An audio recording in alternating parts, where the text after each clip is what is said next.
Oh, we're live on Facebook.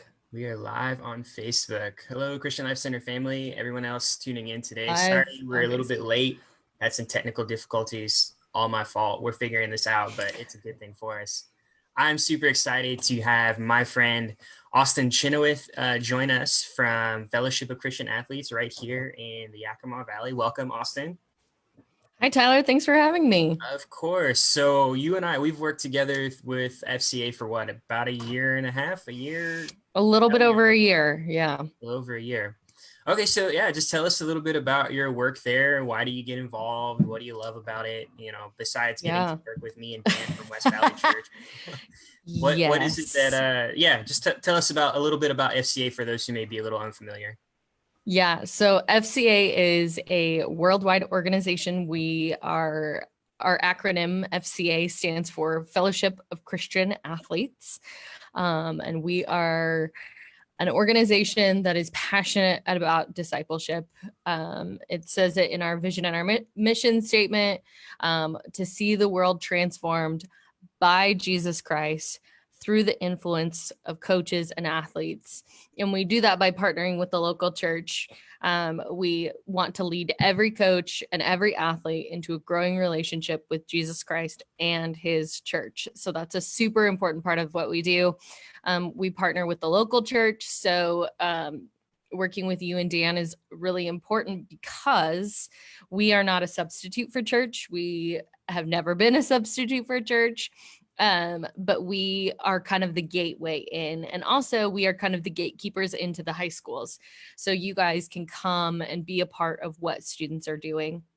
And also the great part about my job is I get to encourage coaches that they're making a difference in the lives of students and impacting the lives of their kids, even if they don't often see it. It's just those tiny, tiny little seeds. But I originally got involved with FCA when I was a junior in high school in Caldwell, Idaho. Our FCA rep, his name is Ken Lewis, and he is still on staff. He's um, I believe he's the state director for Idaho, and he is just so kind and so gracious. He was a wrestling coach for years and years, and made the transition over to ministry full time, and helped us as juniors in high school over 10 years ago kick off an FCA that is still there. Which the fact that club is still going, I'm just so proud. That's Uh, awesome. yeah, and so I mean, we weren't ever huge, like we didn't have big numbers, but we were strong in what we did. And so that really planted the seed. And then I chose to go to a Christian college to play soccer and to study. And we didn't really have FCA until my senior year. And I had like this kind of strong, like, I'm not going to do anything if it's offered for chapel credit with my faith. Like, I want to choose to do things. And so I ended up not participating in FCA my senior year. But that ultimately led me to participate at the all sports camp in Nampa, Idaho. And then I met Barry and Ellen, a whole bunch of other staff people. And that really like started the conversation of what would it look like to do this full time? What would it look like to be someone who encourages athletes and coaches? So yeah, and I've always just kind of been a natural encourager. So this was a really good. I've always loved to be the person on the team that's like, hey, like I know that this is hard, but we can persist, like we can continue. So yeah, I've been on staff officially for about almost 2 years, and then officially almost 4 years. So 4 years in August. So Wow, congrats. That's awesome. I didn't realize it had been that long, but yeah, I'm a huge fan of FCA. I've really enjoyed getting to know you, working through that. For me, my life had been so impacted by, not only mentors within the church, but also coaches had left a huge mark on my life. And so I love that FCA provides like avenues for students who maybe don't have mentorship, who don't have people who, as we would say in the church, to disciple them to get that. But it Mhm. also like gives people who are already doing that tools to take it to the next level. And so Mhm. I'm a huge fan of your work at FCA and really pumped to be a part of it. So today, to kind of continue conversations that we have had at CLC with our pastor, Randall has led us about a series ago about reopening the mission. And so we've really been focusing in on both with our main congregation and with our student ministry about who the church is, about what our place is in this world. And today I wanted to talk about following Jesus on mission. And when I think about that, I think about you and your work at FCA and how it just fits so well into, I think, what Christians are called to do in that. So to get us kicked off, how, Austyn, would you explain the mission of the church to someone who may be new to following Jesus? That's a really good question. And when you sent me this, shoot, how do I answer this? But I honestly think we've got to, in the sports realm, if you want to talk about sports, which we can, I can talk about sports all day. There are certain times where we, as maybe the athlete, think that we need to I and Z, when really the coach, which is the Lord and the, and Holy Spirit and Jesus, our coaches, are saying, no, I want you to do A, B, and C. So we tend to get to the end of things before we even are capable of doing the first set. So what I mean by that is we oftentimes make our walk a lot more complicated. We oftentimes sit in kind of the minutia of like culture and politics, and we let some things really kind of that don't necessarily need to rule, but what needs to rule is Jesus and the kingdom of heaven. And how happens is I mean, Jesus breaks it down at the very beginning of his ministry. And the best resource is the book of Matthew. And so he talks about this in the Sermon on the Mount, and he lays it out, and he's like, here's the deal. These are the things. This is God's opinion, and go and do. And he doesn't make it some like, oh, by the way, so if you have this particular situation, like you're gonna like want to do this, maybe like this. That's not how Jesus works. Jesus is like, hey, we need to come together. We need to be on the same team. This is the game plan. Go and execute. So there is a lot of like gray area. I would say that not everybody's super comfortable living in the gray area, but that's what we've been asked to do as believers, is kind of live in the tension, live in the gray area of things that aren't always really clear. And so being the church means that we do as Jesus asks on the Sermon on the Mount. And then like going back to basics. And then I think also plays into just where's our heart posture. If our heart posture is like for position and like doing good, whatever, like I don't even know what that means. Like, what is doing good? Is it being kind? Yeah, that's great. I'm so glad. But what's your motive? If it's to get something or gain something, or is it to be like Jesus? Jesus wanted to be with people. Jesus didn't want any, I mean, there wasn't like a transactional, like, oh, hey, since you did this from me, I want you to do this, this, and this. Jesus says, I want you to come to me because you're separated by sin. And when you're with me, you'll find rest and you'll find peace and all these things. And so, again, I think the simple, like all that to say, the simple basic thing is go back to basics. The Sermon on the Mount, what did he say about the early church? Like our call into ministry. And like, let's be clear, my ministerial job started the moment I became a believer. Like, I was raised in the church, but the moment I truly said, "Jesus, I'm serious about this," at 21 years old, that's the moment when my life became mission. So whether that was playing soccer, whether that was working at the YMCA as a lifeguard, whether that was working in retail, whether that was working at a high school, helping kids go on to college, I had a mission, and it didn't matter where I worked. The mission was to love God well. Like that's, sometimes we complicate it. And you know, I try to make it so much harder than it really is.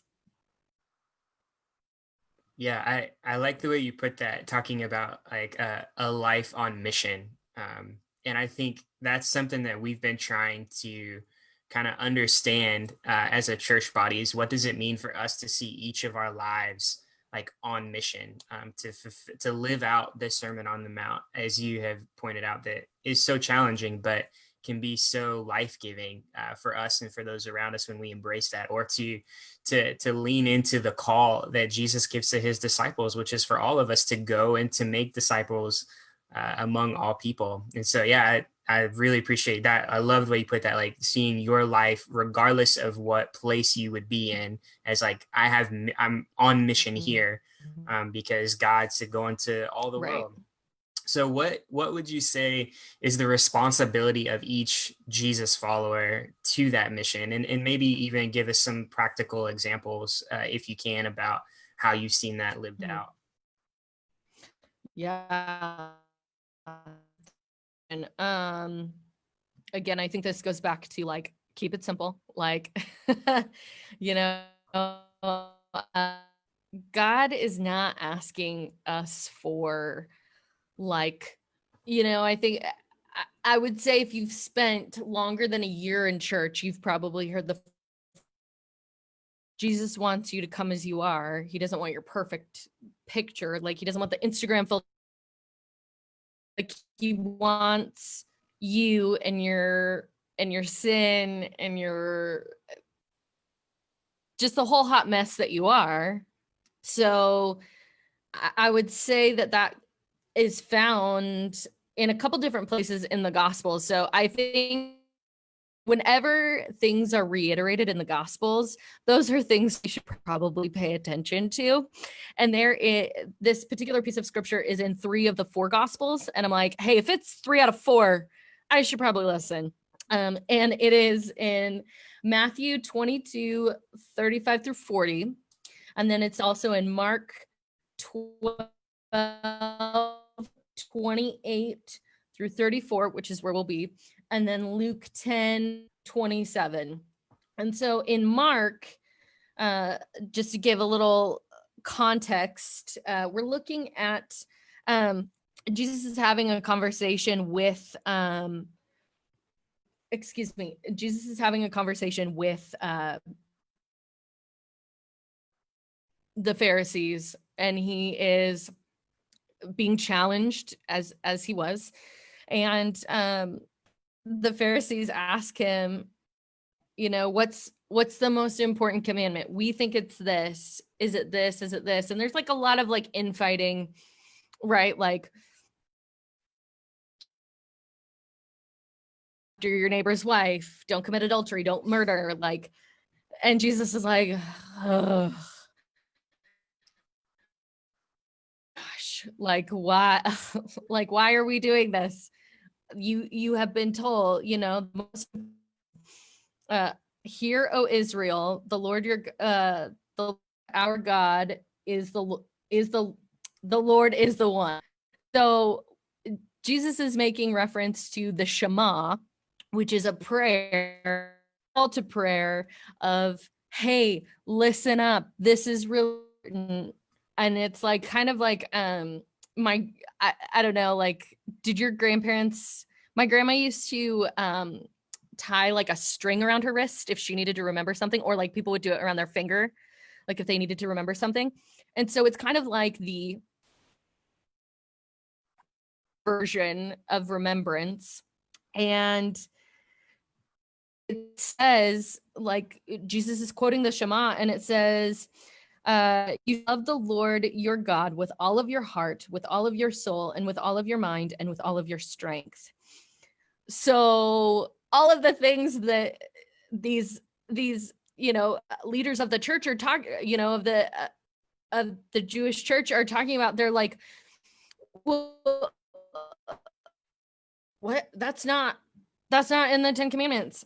And I actually had a professor in college explain it to me, that when we do these things, when we love God with our soul, mind, strength, and everything, the 10 Commandments are easy to fall in line with. And so when we love the Lord with all of our heart and our mind, our soul, our strength, we don't want things that aren't for us. We don't want the things that our neighbor has, or we're anger is not something that we sin in. We can be angry, but we don't act out in sin. And I thought that that was like the most mind-blowing thing ever when that was explained to me. And then the best part is, the second part is, the second is that you love your neighbor as yourself. There's no commandment greater than this. So Jesus, love your neighbor as you love yourself. And this is kind of hard sometimes, because I think there's some theology that is like really self-deprecating, like be like, I'm a worm, and like, yes, we need Jesus. But when we find Jesus, and when we say with our mouth, and when we confess, and when we come to him, we are then born again. We receive the power of the Holy Spirit. We become on mission. And we are not to view the things that God has created with pity, like, oh, that's gross. Like, telling the Lord, this isn't that great. Like, why did you make this? Meh. So when we view that way with ourselves, it is really like, that self-deprecation kind of theology is not biblical theology. Number one, it's not. And number two, we can't love other people well when we are so self-deprecating.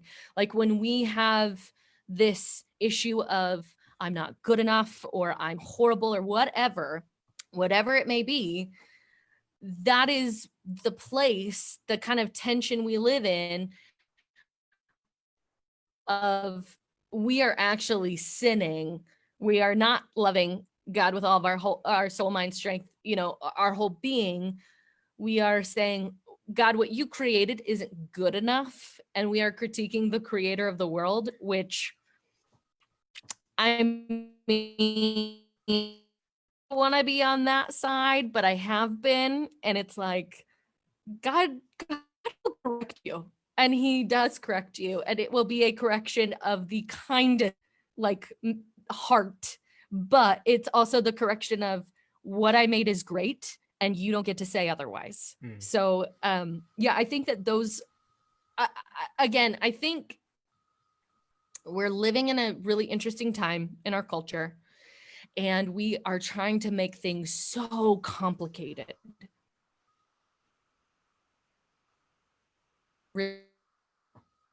And they're sitting right in front of us. Like, they're, what Jesus said is so important. And I think we need to lean into that, and loving our neighbor as ourself. And when we speak to our neighbor unkind, ungracious, and when we don't listen, and when we're combative, like, people down, whether they know Jesus or not, like, they just shut down. So anyway, I could, this is like a whole, like, I could do a whole sermon series on this, but it just is, we have to go back to the basics. I believe that. And I love that summary of what God has called us to do, is to love God and to love others. Because, if we're not loving others, then our love for God is incomplete, or maybe counterfeit, if I could say that. But I love what you're saying about needing to see ourselves rightly in this, because you may recall CLC family from Pastor Randall's sermon a few weeks ago on Micah 6:8. where it says what God requires is that we love, that we do justice, love mercy, and walk humbly. And I've heard humility described as not like self-deprecation, but in seeing ourselves rightly in relation to God and to others. And I think when we start from that standpoint, not of this, I think that's false humility, when you're just like, oh, like I'm no good at anything, like you were talking about. And that doesn't lead us to follow Jesus faithfully. But when we see ourselves rightly in relation to God and to others in humility, then that, I feel like, as you were saying, unlocks us to love God who has created us with so much intention, and then to love others who God has put around us for us to reach out to. Yeah, it creates this false narrative that like the enemy really loves to play into, that we are like, if we say that we are, oh no, it was all God and all this, and we make ourselves this lowly worm,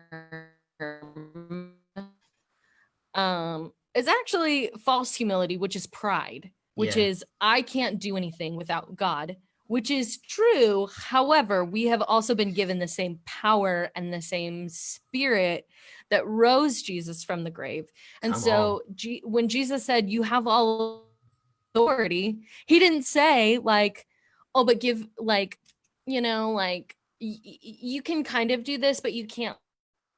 And I need all the attention. Like Jesus is saying, go do these things in my name. Like, you don't have to like ask for permission. I've already given it to you. Like, so it just is, I see, and I can see where I have been trapped in that lie of like, if I do something really well, like being like, oh no, it was the Lord, and it was like, yeah, but I actually like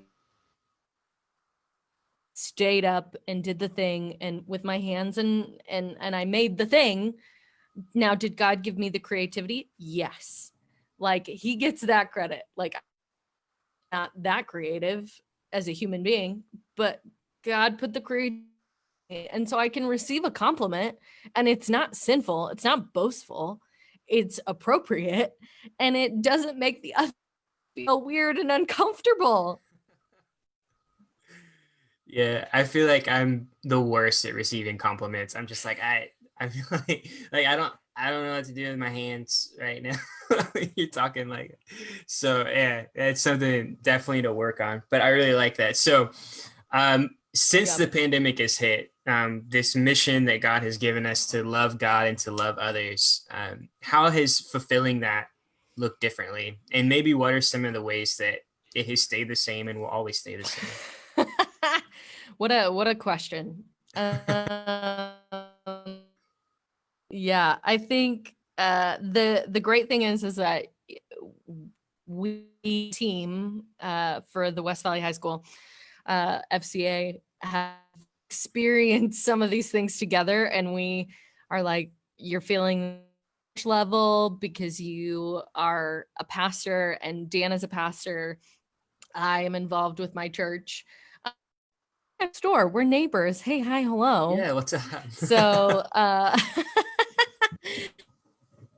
so experiencing it that way, and then but also like looking for new opportunities to like love people in practical ways. So for instance, when this pandemic started, we had a pretty like solid timeline of 5 weeks. We're gonna go 5 weeks. These are the things we're gonna do.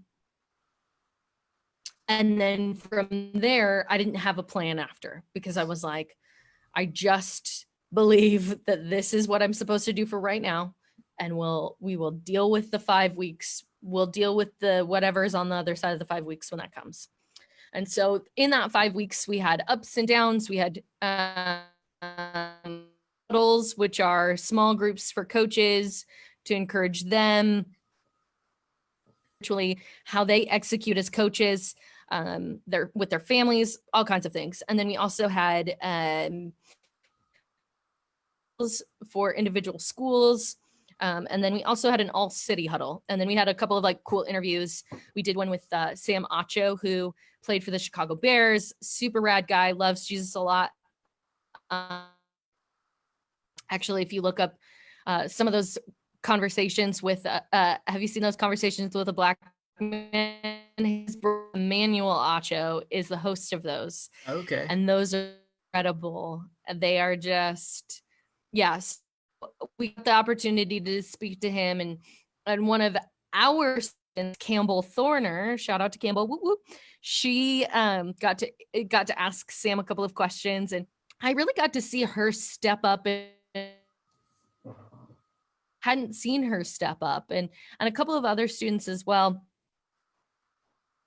which was really neat. And I would say that kind of giving some incentives of like, we had quarantine care packages that would show up at kids' houses, win things, and we had just like some fun stuff, but not making things so strict that kids felt so overwhelmed.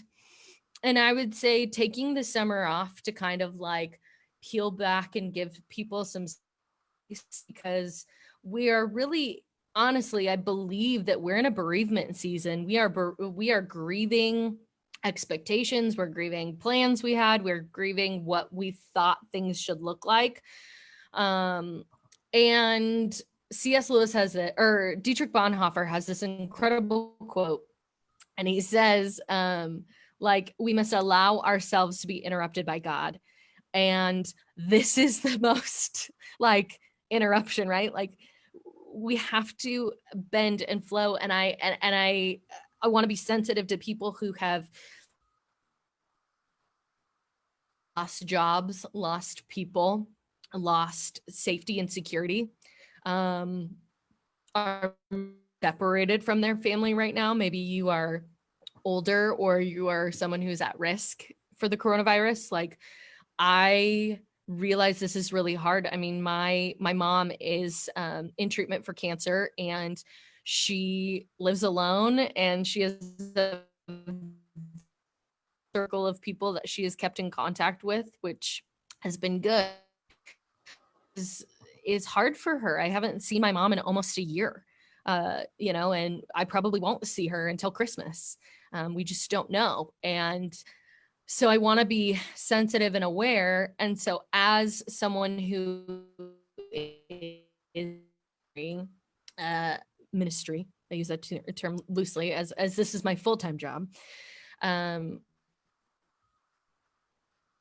I feel the importance of listening to what I'm asked to do, like from a national standpoint, from FCA, and then also region, locally, like having those plans. And we're still making plans.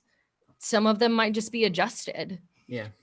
So I think that it has looked different. And I also think not putting pressure on our students or our coaches to show up to things right now, because things just kind of feel emotionally, spiritual, and maybe even a little bit physically harder than they would before. People are getting Zoom fatigue. People are going to like probably watch this and be like, oh, who is this crazy girl talking so much? Like, I don't blame people. Like, I don't blame you. We're all fatigued. We're tired. And because this isn't our normal. And so we've experienced this radical shift and change, whether we believe it's good or not. And we don't necessarily have the grieving power and the coping skills to grieve and walk through these things. So I there's a lot to unpack there, but I think one of the coolest ways that we've seen our ministry change and grow is just the ownership and being able to put things online. I think you have the link for our Night of Champions with it, and some people love to go to banquets. Some people hate it. They're like, it's another Friday night. How much money am I going to give? But this was more about the stories of like personal impact from students. And then you and Dan make a beautiful video, so good. to see you guys in that video, but you get to see the stories develop, and it's not about us on stage and trying to entertain you. It's not about that. It's about like what the impact of making disciples look like here in Yakima Valley through the influence of coaches and athletes. Yeah, that's so good. So you've definitely given us a lot to think about and a lot that has challenged us as we embrace following Jesus on mission wherever we may be at.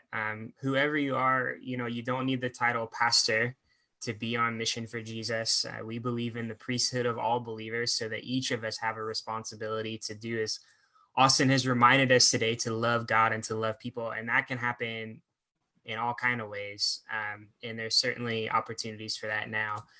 We do have the link to the Night of Champions. It should be in the description for you there. But as we're closing out, Austen, where else can people that are watching go to learn more about FCA? Definitely check out Night of Champions. It's a great overview of what it looks like here in the Valley. But where else could they go to learn more about FCA or to support the efforts here in the Valley?